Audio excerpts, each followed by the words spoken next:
There is a disturbing discovery about narcissistic families that 97.6% of people are unaware of.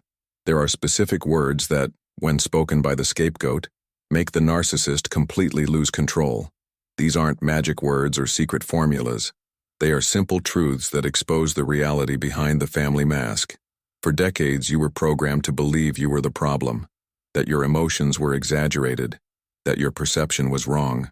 But Jung had the courage to look at what he called the family shadow, and what he discovered completely changes our understanding of who truly carries the family's pain. The scapegoat is not the weakest in the family. They are the strongest. They are the one chosen to carry all the unprocessed shadow of the others. And when this guardian of family pain finds their voice, when they dare to name what has always been silenced, something powerful happens. The spell breaks. But what exactly happens when the scapegoat speaks these words? Why do they have so much power? And more importantly, how can you use this discovery to break the patterns that have trapped you your whole life? Do you recognize yourself in this story? For years, you were the only one in the family who questioned, the only one who felt that something was wrong. You grew up believing you were too sensitive, too problematic, too different. How many times did you hear that you were being dramatic? How many times were you made to believe that your pain wasn't real? Observe the pattern. In family discussions, you were always the culprit. When there was conflict, you were the one who needed to apologize.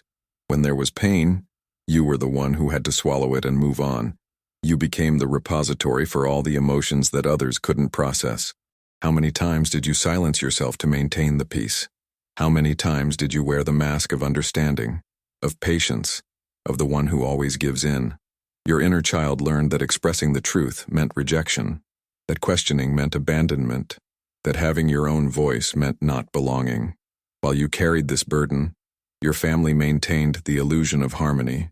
You became the perfect scapegoat, the recipient of all the family shadow, the one responsible for all the problems no one wanted to face. Do you recognize this pain? It's because you've been programmed by this pattern since childhood. Your psyche was molded to accept this role, and today you will understand not only how this mechanism works, but how to break this ancestral chain once and for all. To understand the power of these words, we first need to comprehend the psychological dynamics that govern narcissistic families.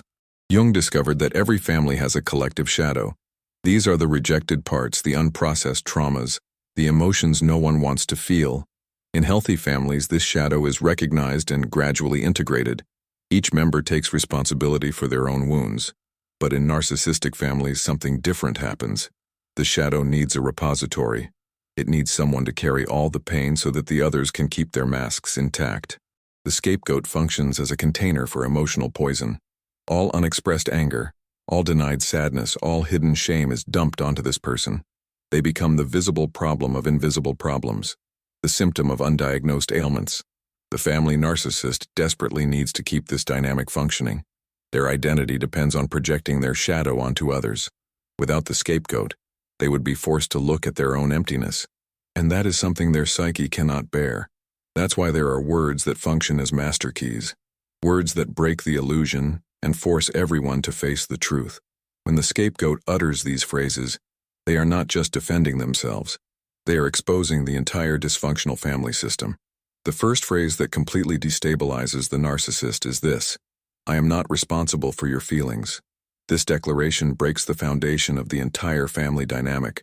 For years, you were conditioned to believe you were responsible for everyone's mood, that you needed to walk on eggshells to avoid awakening the narcissist's rage. When you utter these words, you are refusing the role of family emotional regulator. You are returning responsibility to the one who always owned it. The narcissist becomes desperate because they lose their main mechanism of emotional control. The second phrase is equally powerful.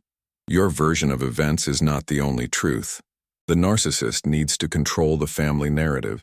They need their perception to be accepted as the only valid reality. When you question that authority, when you reclaim your right to your own truth, the entire edifice of control begins to crumble. This phrase is especially potent because it exposes the narcissist's need to distort reality. It names something everyone feels but no one dares to speak, that there are other perspectives, that truth has many faces, and that the narcissist's version is not superior to others. The third declaration that provokes panic in the narcissist is, I will no longer justify my existence. Throughout your life, you are forced to explain your emotions, your thoughts, your needs, as if your existence were an inconvenience that constantly needed to be justified. When you refuse to play that game, when you reclaim your right to simply be, without explanations, the narcissist loses a fundamental tool of control. They can no longer put you on the defensive. They can no longer make you waste energy justifying what is naturally yours. The fourth phrase cuts like a sharp blade. You are projecting onto me what you cannot accept in yourself. This declaration is devastating because it names exactly the psychological mechanism the narcissist unconsciously uses. Jung called this shadow projection. When you identify the projection, when you clearly name it, you force the narcissist to face their own shadow. It's like shining a light into a dark room where someone was hiding. The exposure is so intense that the only possible reaction is anger or flight.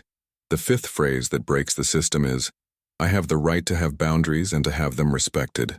Narcissistic families operate through the constant violation of boundaries. The scapegoat learns early on that they have no right to privacy, to individuality, to say no. When you declare your right to boundaries, you are reclaiming your psychological autonomy. You are saying that there is a boundary between you and others, that not everything that happens to you is free territory for invasion. This declaration is revolutionary within the narcissistic family dynamic. The sixth declaration completely revolutionizes the dynamic. Your needs are no more important than mine. For decades, you were conditioned to prioritize the needs of others, to put your well-being on the back burner, to believe that your desires were less valid, less urgent, less important. This phrase breaks the artificial hierarchy that was built in the family. It declares equality where submission once existed. It reclaims value where self-effacement once existed. For the narcissist, this is an existential threat, because their identity depends on feeling superior and prioritized. The seventh phrase surgically exposes manipulation. That is emotional blackmail, and I will no longer give in to it. The narcissist uses tears, anger, threats, and guilt as instruments of control. For years, you responded to these triggers automatically, like a conditioned reflex. When you name the blackmail, when you identify it as a manipulative strategy, you break the spell. The narcissist loses the power to control you through emotions. Their tears cease to be commands. Their anger ceases to be law. Their threats cease to be prophecies. The eighth declaration cuts to the root. I will no longer apologize for things I didn't do. The scapegoat learns to apologize preemptively, for existing, for feeling, for questioning, for simply being present. This phrase breaks the pattern of automatic guilt that was programmed into your psyche. When you refuse to carry guilt that isn't yours, you force each person in the family to take responsibility for their own actions. The narcissist becomes desperate because they lose their favorite scapegoat. They no longer have anyone to transfer their own guilt and shame to. The ninth phrase is a true psychological earthquake. I remember what really happened. Narcissists constantly rewrite history. They deny events, minimize traumas, distort facts. They depend on you doubting your own memory, your own perception. When you reclaim your memory, when you refuse to accept the edited version of events, you are recovering your sanity. You are saying that your perception is valid, that your experience is real, that your truth deserves to exist, even if it bothers those who prefer to forget. But there is a 10th phrase that is the most feared of all, the one that provokes the greatest terror in the narcissist, the one that represents the definitive breaking of the control system. I no longer need your approval to be who I am. This declaration is devastating because it represents complete individuation, the psychological birth of the scapegoat.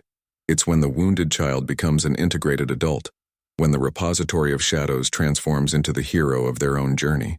The narcissist completely loses control when you utter these words, because they mean that you no longer need them, that your identity no longer depends on their approval or disapproval, that you have found your own center, your own truth, your own worth.